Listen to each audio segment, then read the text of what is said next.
Good morning, everyone. It's Nancy Nardin, and we are going to start this webinar shortly.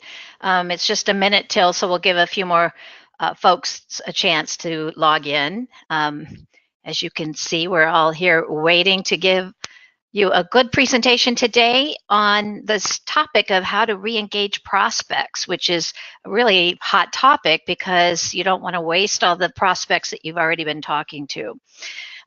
So we're going to go into detail on that. We'll just give it another minute here.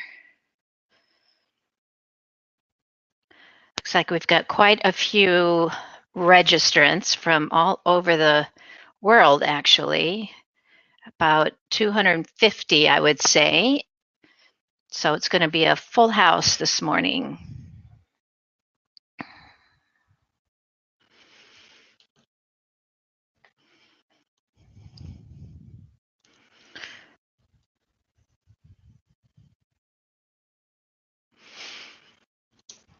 Okay, well, why don't we go ahead and get started? There'll be people joining as we do, but that's okay.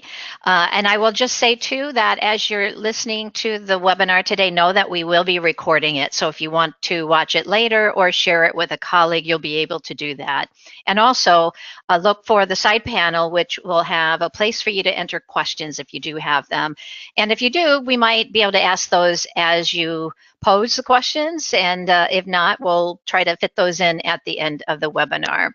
So let me start by saying welcome to both of my guests today. We have Simmy Kaur with us today. She's a mid-market account executive for Conversica, and Kris Saim-Gentry. He's a marketing director at Sunlighten, which is a really great company, and you're going to probably want their product. So we'll tell you more about that, but welcome both of you. Thank you.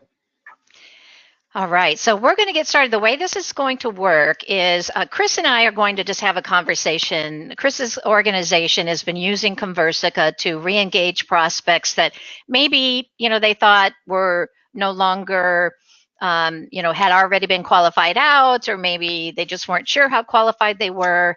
And you don't want to let those leads go to waste. So they found a brilliant way to bring those back to life, so to speak. We're going to have a conversation with him about that first. And then Simmy will join us to give us a brief demo so you can see how it works in real life.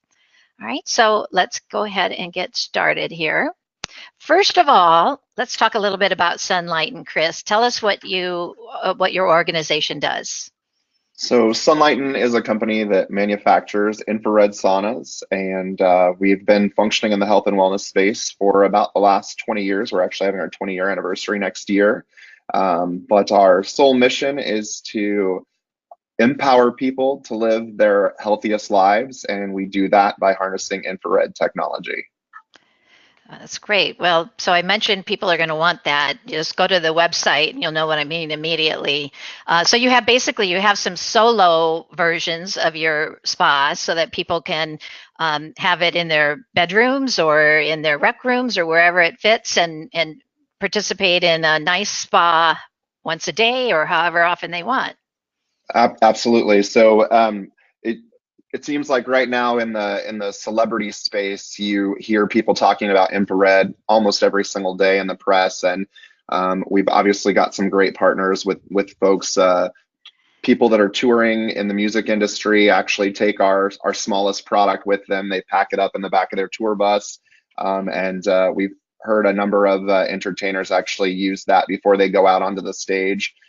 We also have a traditional infrared cabin saunas that seat for anywhere from 1 to 6 people. And we're launching a new product on the market next year that is a little bit, it's for people that live a little bit more of an active lifestyle, and you'll be able to do a number of things inside that sauna, from riding an exercise bike to doing yoga, things like that. So there's shapes, there's something for a home of every shape and size, and a variety of use cases that you can use infrared for. Okay, and you're not only selling though direct to customer or consumers, right? You're also selling to businesses? Absolutely. So we actually have, we like to call it our playground. Underneath our corporate office, we actually operate a fully functioning day spa. So we have a commercial example that we present to our commercial partners, and we can actually help people set up a business. So whether it be a full day spa that offers esthetician and massage type services in addition to the infrared, or as is becoming popular in places like Miami and New York and LA right now, we have lots of commercial partners that are opening sauna studios only. So there's a great location in LA called Hotbox. It's in downtown LA, and all they have are Sunlighten saunas inside. So they, just like people used to buy suntan memberships, now people buy infrared sauna. And by the way, infrared is much better for you than the suntan experience. So the infrared that you get in our product is actually a naturally occurring wavelength that comes from the sunlight. So if you ever think about the last time that you were sunbathing and that really warm, cozy feeling you get from the sun, that's what infrared is. So we send that to commercial folks, and we send it to tens of thousands of homes over the course of the last 20 years. Okay. And give us a little feel for the structure of your sales organization. You have inside sellers or business development reps or field reps? We have all the sellers. So Okay. we have a commercial team that handles obviously just the business to business piece of the business. We have a direct to consumer team that there are about 30 of those sellers. They take inbound calls and they make outbound calls based on the leads that my team generates for them.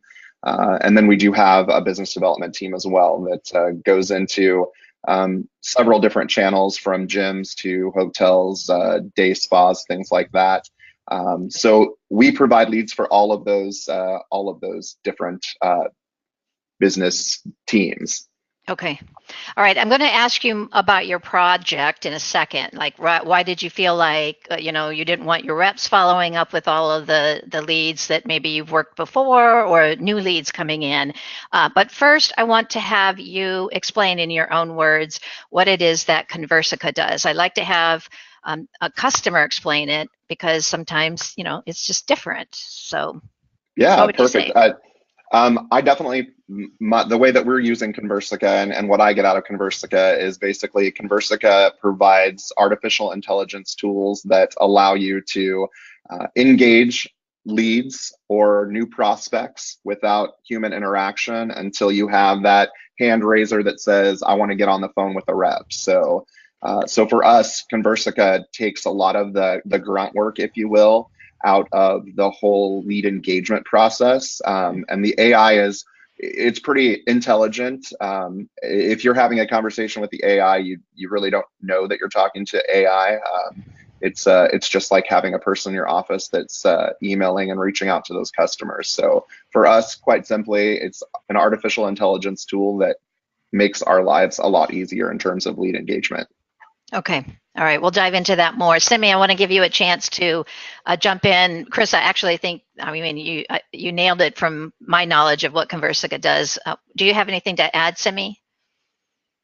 Yeah, I think Kris is on the right track. Most of the time, the best way I describe it is it kind of helps bridge that lead follow-up gap from marketing to sales.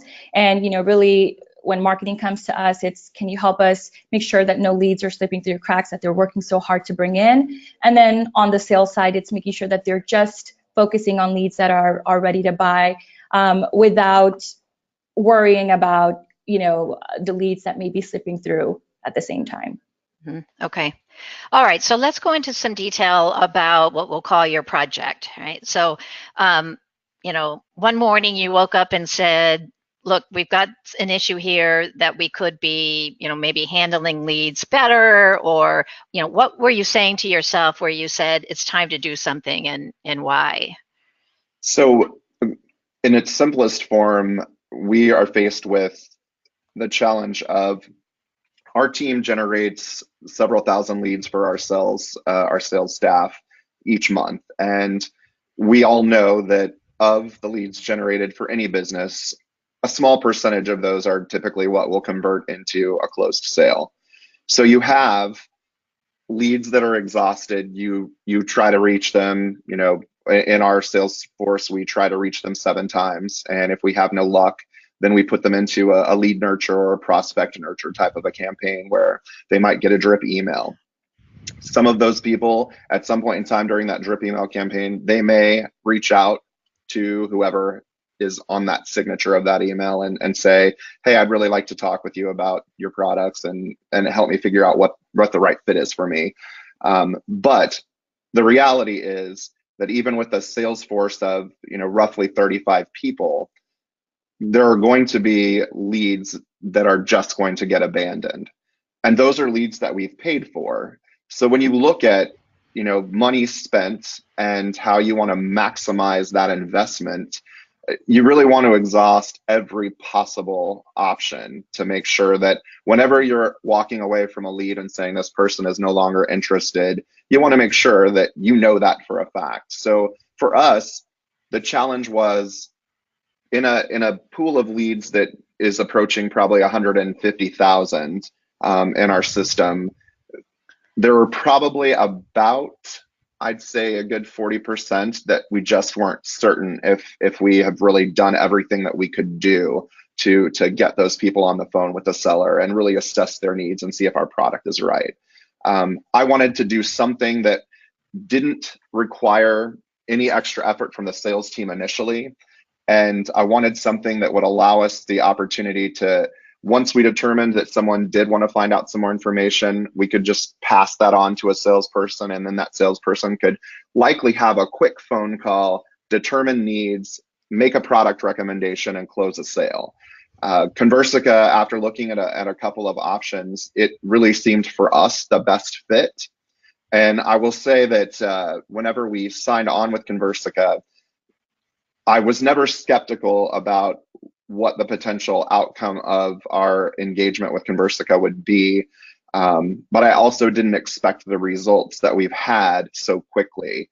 We've only had Conversica as a tool in our system. It's been less than 90 days, and I've basically paid for a lifetime of Conversica use just through the closed sales that we've already seen. So we keep in our bucket with Conversica right now. Nancy, am I going too far? No, keep going. Okay. Yeah, keep going.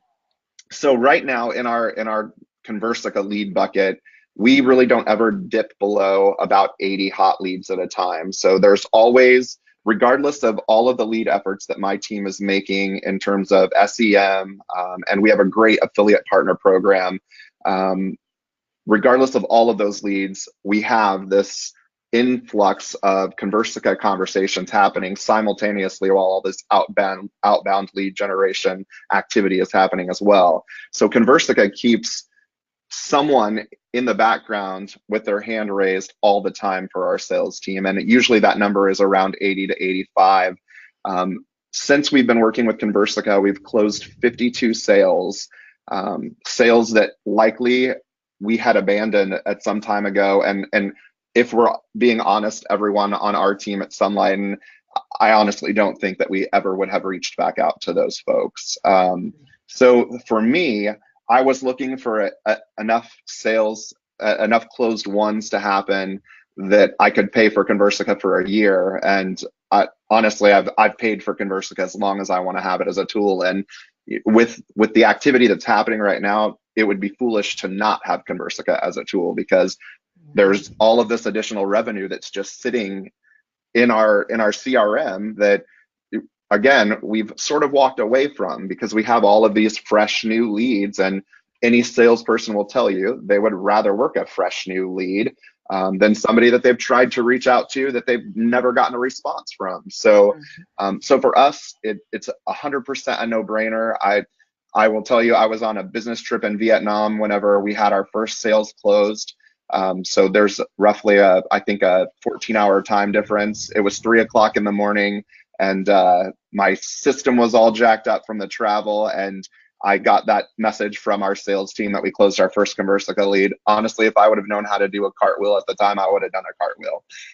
But it was pretty awesome. And then immediately once that first lead was closed, the influx of closings after that was it. I mean, we probably close a Conversica lead or two every single day now.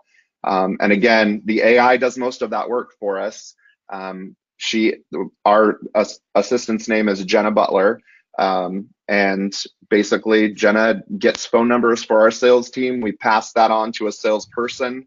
they get on the phone, and most of the time those are one call closes at that point. So our team knows that really second to a partner lead, a Conversica lead is going to close better than any other type of lead. So you made me think about the concept of the trigger event, right? So a lot of times, people might be interested in your product, and then for whatever reason, they're not anymore. So they go quiet, and yet all of a sudden something happens in their life or their job where they say, gosh, I could use something like this, but maybe they don't realize it or they haven't reached out. So if a AI assistant, not a real person, can handle volumes of that and reach out to those folks, then you're going to find some people who say, yeah, actually, I was just starting to think about doing that again, about looking into something.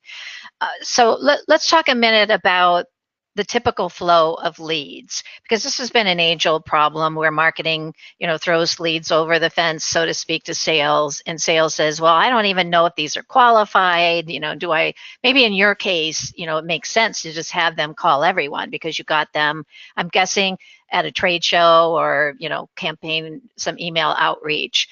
But are you thinking about using sales reps or the AI assistant to jump in at the very beginning as well, rather than later on after 7 attempts? That's a great question. And I will say right now, it's probably scary, all of the ways that I'm trying to figure out how to use Conversica. Partnering with our account rep, I've got a list of, and I know that Simmy can share the number, but there are just what seems to me like limitless amounts of use cases that there are for Conversica. And right now, because of the success that we're having, I'm almost afraid to try to even institute something else, because I just don't even think that our sales force can handle, and this you probably don't hear marketing directors say very often, I just don't think that we can handle any more hot leads right now. So that says that then the challenge becomes hiring more salespeople and getting the right people trained. And isn't that a lovely problem to have whenever you're talking about the sales and marketing game that most of us play? So right now, the secondary bucket of leads that we would like to start using is as we're at a trade show or an event and some sort of experiential marketing program or something, and we engage either a consumer that is focused in the commercial space or a home customer, we really have the opportunity to engage them from an event sort of conversation. Hey, we met you at this event. Thanks for stopping by our booth. Did you get all your questions answered? What more can we answer for you? Then again, it leads back down the path of that person providing their phone number, and we connect them back with a sales rep. So that's something. Most recently, we started talking about on Black Friday. We had the largest day of incoming leads in our company's history, and we know that because our salespeople are working leads from days before, weeks before, that all of those people that inquired Black Friday week or Cyber Monday week, there's just no way that we can reach them all with a salesperson. Again, there's only 35 people on that sales floor, and they all have a good pool of leads that they're working. So what a great opportunity for Jenna to engage these folks. And then we don't, talk about leaving leads on the table or leaving that money on the table. The opportunity is there. We need to have Jenna working those leads, and as she's able to collect phone numbers and get those hand raisers, then we pass them along to the sales team. And again, it's a great qualified lead. Every time I see in our CRM someone that's working a Conversica lead, it's almost 100% of the time a one call close or will close in 30 days or less. And those are just invaluable. Mm-hmm. All right, let's talk about the use cases a little bit. What would that look like? So Jenna would reach out and respond to these Black Friday leads or trade show leads and be the first one to reach out, because obviously she can handle unlimited number of leads, right? Or maybe is there a limit to the leads? That's another question. And I know that Simmy will be able to tell more about this than I can, but from what I understand, Jenna does have some limitations because she works a shift just like a human would work. So if we want Jenna to be emailing people and reaching out she can only do it from 8 to 5. So you set the AI up to function just like a real person. I've actually even heard from our account rep that there are people that use Conversica that their assistant actually has a LinkedIn profile. We've not built Jenna a LinkedIn profile, but she has a phone, she has an extension, and that extension actually goes to a real live sales assistant. But someone will take Jenna's calls in the opportunity arises for her to potentially get on the phone with someone. But so the use case that we're using and focusing on, and where these closed sales have come from, is really these are abandoned leads. But the new use cases that we're looking at, Jenna will actually be the first line of contact. And just seeing the success that we've had with our re-engagement campaign has really given me, I think, the confidence and the faith that I need to let Jenna be the first line of contact. I know there are companies that right out of the gate, they put Jenna, and quite honestly, I've an international partner, a Sunlighten international partner in Australia, who I just introduced to my Conversica account rep. Their sales organization is set up just a little bit differently. They have about 1/10 of the salespeople that we have, and they may be using Conversica to engage as a first line of contact for leads that are coming in from their lead generation activities. But I'm interested to see for us if having Jenna as the first line of contact is as successful as the re-engage campaign has been. My guess is that it will be equally as successful, and if that's the case, I'm really excited about just the future potential, because I know there are lots of other ways that we haven't even really started to think about. And again, it's a great problem to have. I mean, we're seeing such a great level of success. I don't want this to end at all, but at the same time, I want to, if there's other ways that we can be achieving similar results, I want to make sure that we capitalize on all those opportunities. Mm-hmm.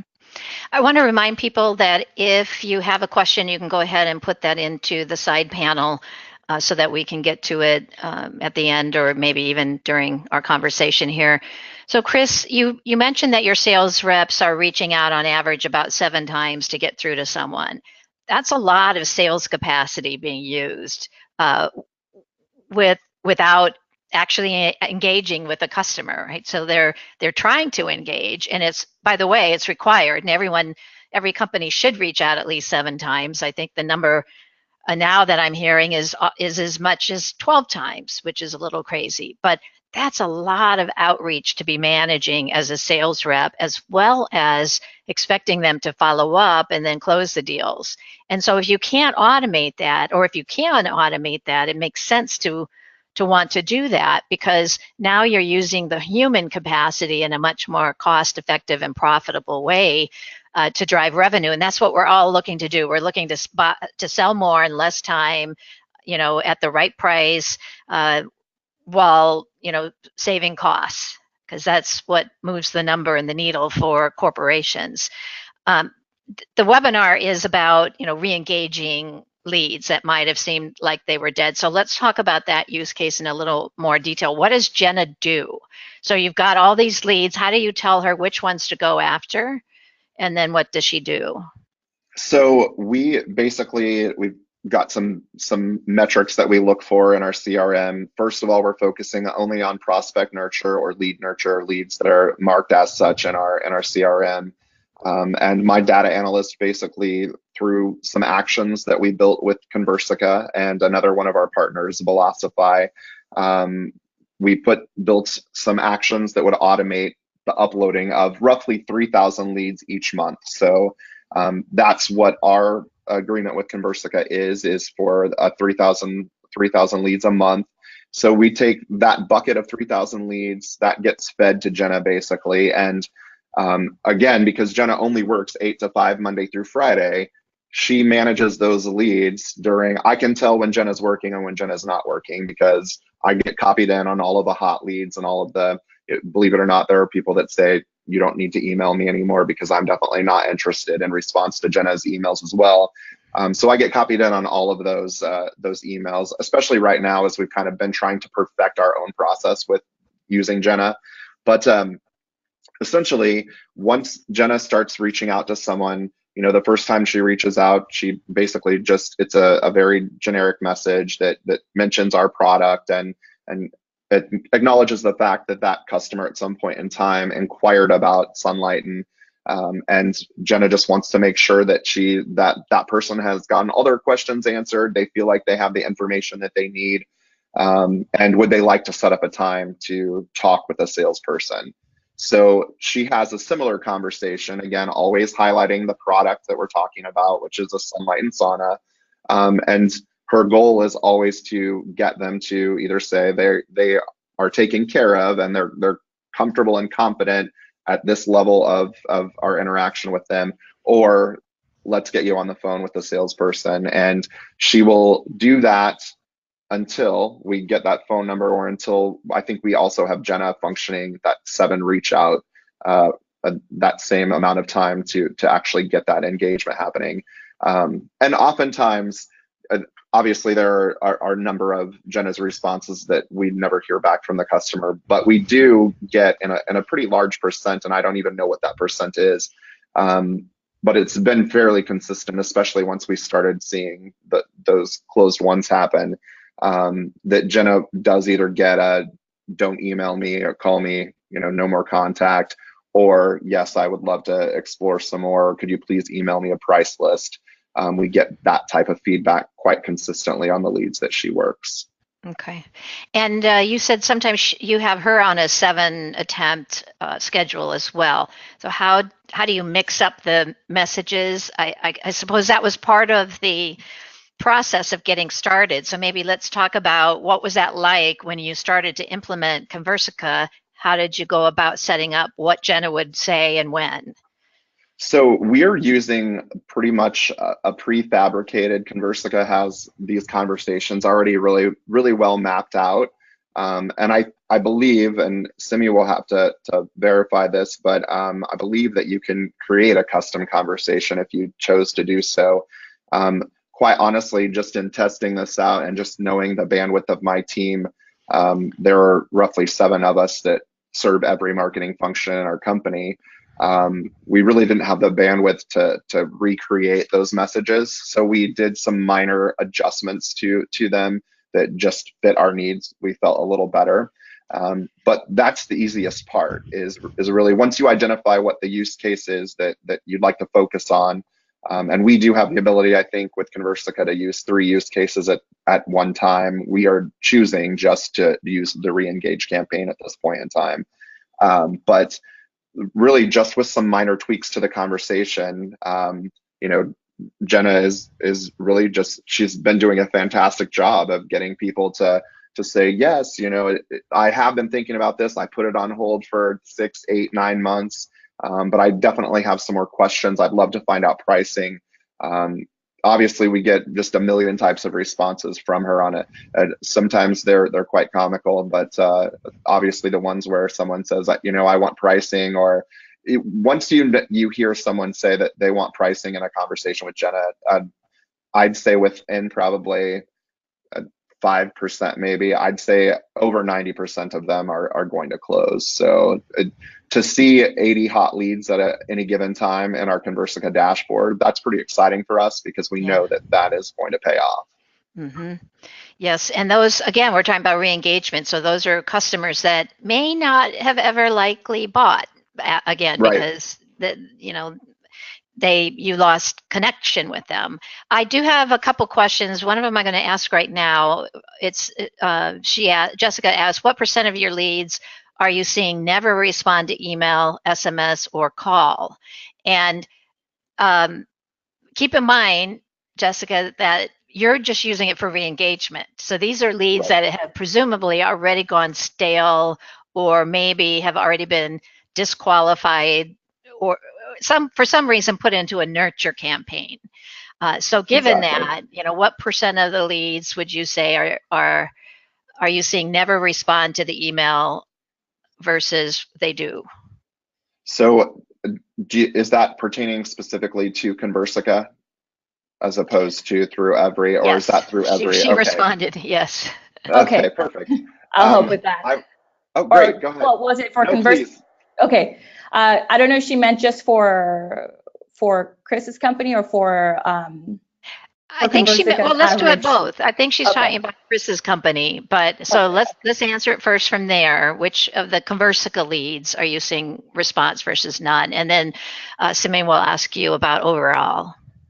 So I would say that we're probably somewhere right around the 20-ish% for responses that we're actually getting. I'm interested to see it. We've not even had that discussion with our account manager, but I'm interested to see what the Conversica average is and if that is above average or below average. But the engagement that Jenna has been able to achieve, and for our benefit, I think has been pretty outstanding. I think when you look at things like just email click-through rates in a normal email campaign, I feel Yeah. like Jenna is outperforming that certainly. That's what I was going to add is, what does good look like in a normal environment? And I would say probably 20% is good. And that's usually involves two audiences, one that maybe isn't all that interested and one that is, whereas you're going after the re-engagement ones, Right. which is typically a lower quality. So Simi, what would you say is that for the re-engagement use case, is that about normal? Yours is actually pretty good. Again, it can vary drastically from customer to customer, and there's a couple of things that make that difference, right? One is the quality of your lead, right? So really, how interested were they, or how knowledgeable were they about your brand or your company by the time it went cold? And then number two, what plays a big factor is how long has that lead gone stale for? So a lead that's gone stale for 60 days to 90 days is very different from one that has been cold and sitting in your database for 6 months to 2 years, right? So if we look at it that way, give or take, 15 to 20% is an average. But again, it just varies on what kind of leads we're going after. Well, so Kris, what is the average age of those leads that Jen is going after?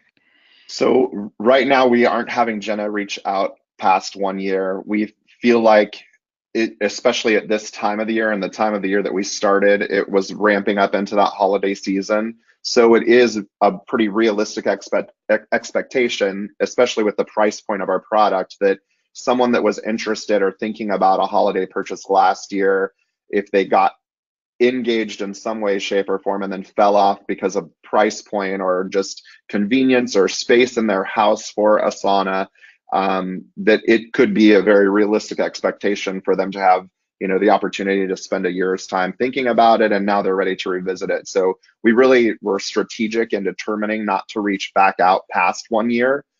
That's not to say that I won't at some point in time open up the entire database and say, let's go back to anyone who's ever inquired since 2013 and see if we can re-engage some of those leads. But for us, a year, I would say most of Jenna's conversations are between that 6 to 12 month time frame right now.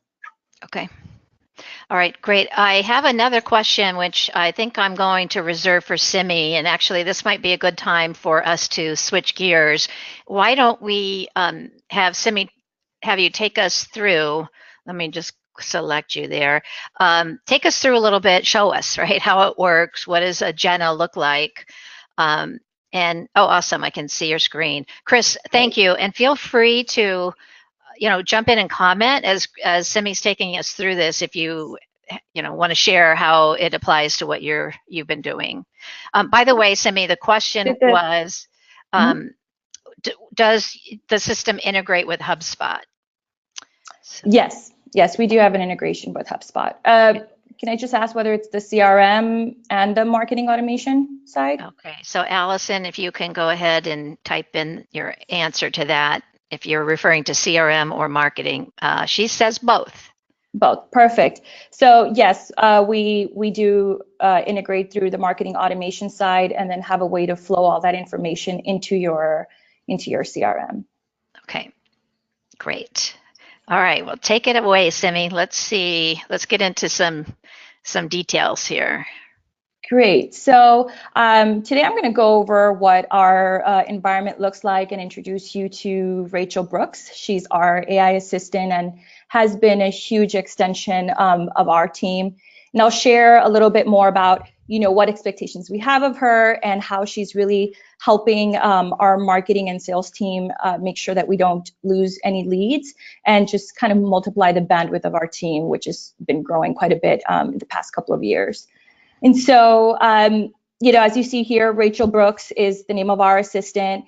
And there is an art and science that goes behind how we follow up with leads, but also how we phrase our conversations and how we even name our assistant, right? So we typically ask our customers to give her a name from the 80s, make sure you do a background check, or Google her name and make sure there's no negative connotations to her name. But along with that, even just giving her the title assistant makes just people so much more comfortable and at ease and tend to divulge a lot more information to her than they do to me as a sales rep, right? So she's really good at eliciting a response. And so what she does really well is, again, she doesn't prejudge leads, right? She'll reach out to every single lead and give it those prompt and persistent touches. So when we talk about promptness, she reaches out within 5 minutes. So that you're reaching them at the highest point, peak of interest. So if you are someone out there that has a lot of competitors, the last thing you want is your lead to be going in and searching for other people. If you have an assistant reaching out via email, they already feel like they've interacted with somebody from your brand, right, or your company. Yeah, and there's some research on that, right? In terms of what's the most effective if you wait too long to respond to someone, or you jump, or if you call them within a minute. What do you recall what that research is? Yeah, I actually look it up and send it to people afterward. Yeah, so I know that you have about 5 to 10 max to reach them at the peak of their interest.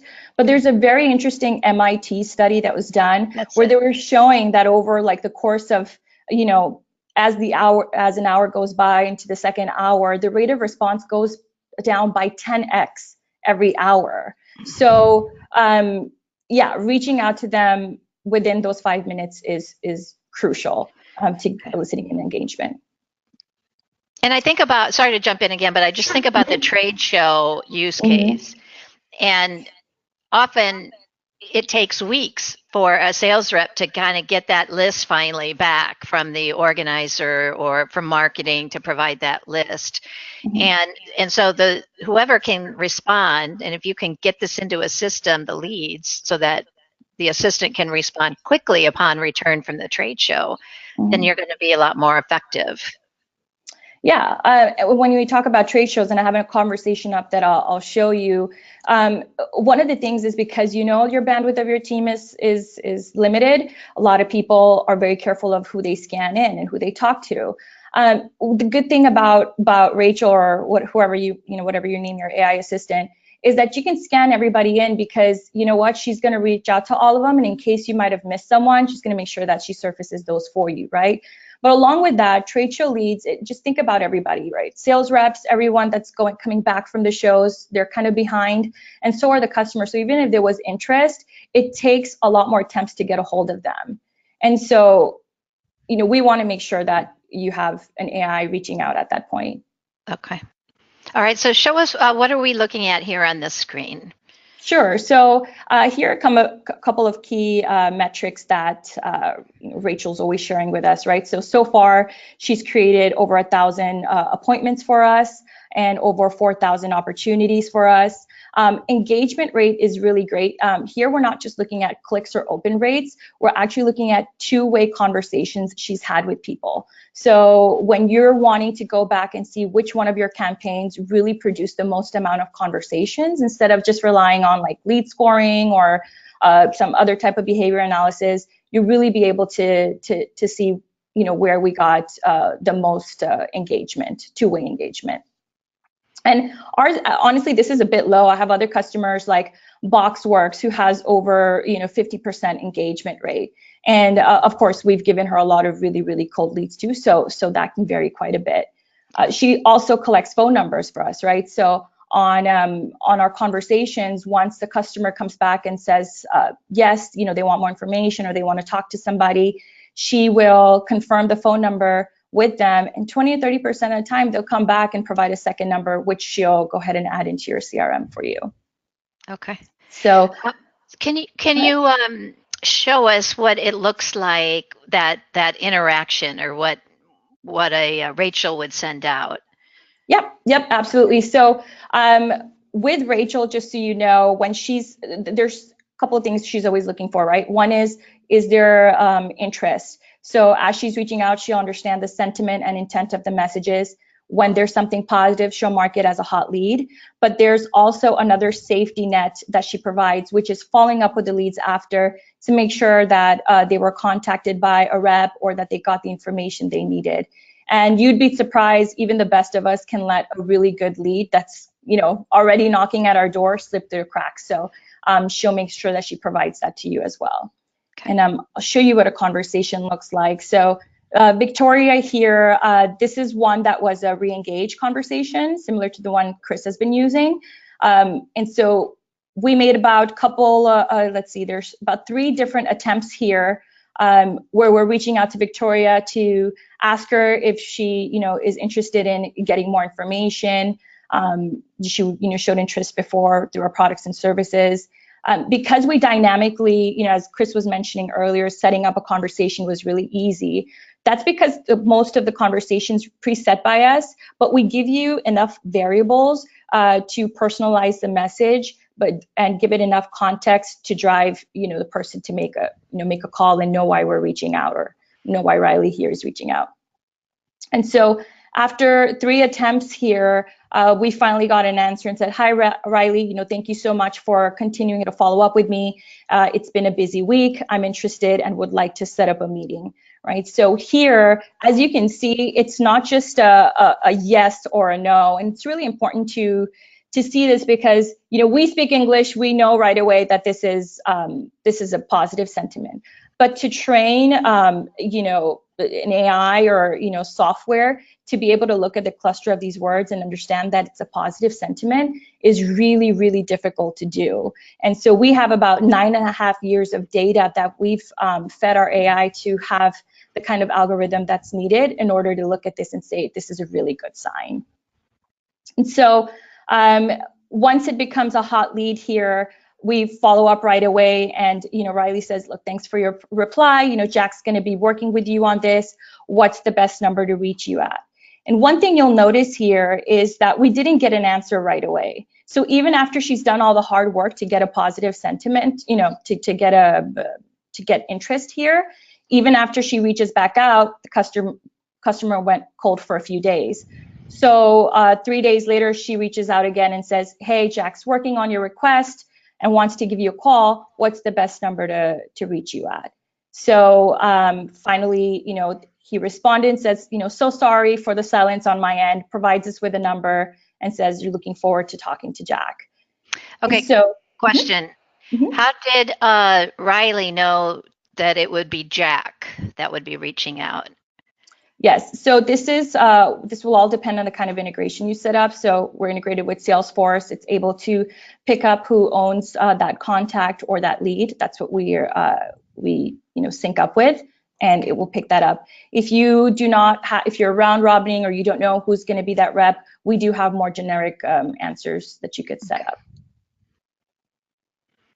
And so at this point, what happens is that the rep on the other end does get an email and also has full access to where they were on this conversation. So Riley will reach out to Jack and say, "Hey, I have a hot lead for you here. This is the phone number they've provided." Basically give them a call and get this meeting set up, right? And so 2 days later, she follows up and says, "Good morning, Victoria. Good afternoon, Victoria. I want to check in with you and confirm that you got what you were looking for. Did Jack connect with you?" And here we know that they connected and had a good discussion. This is great for management and even for marketing, who's like, "Well, what really happened with these leads?"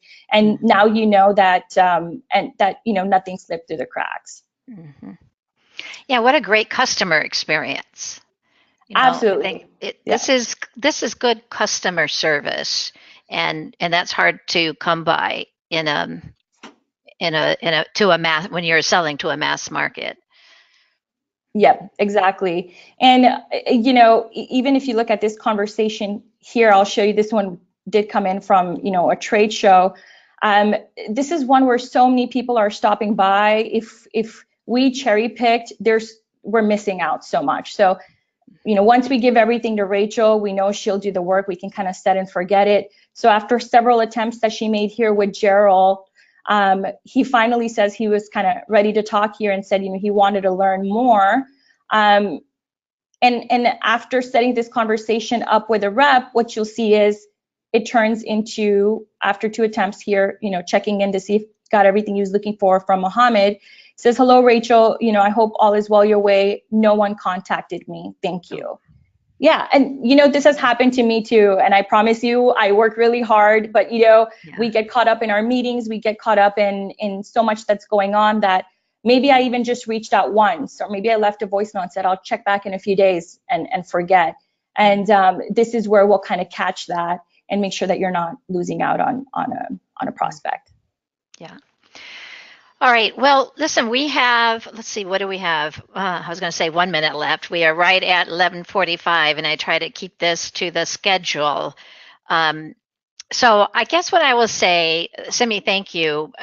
Look, there was not enough time to go through everything. And so I would just suggest to the folks that are on the line this morning to, you know, reach out.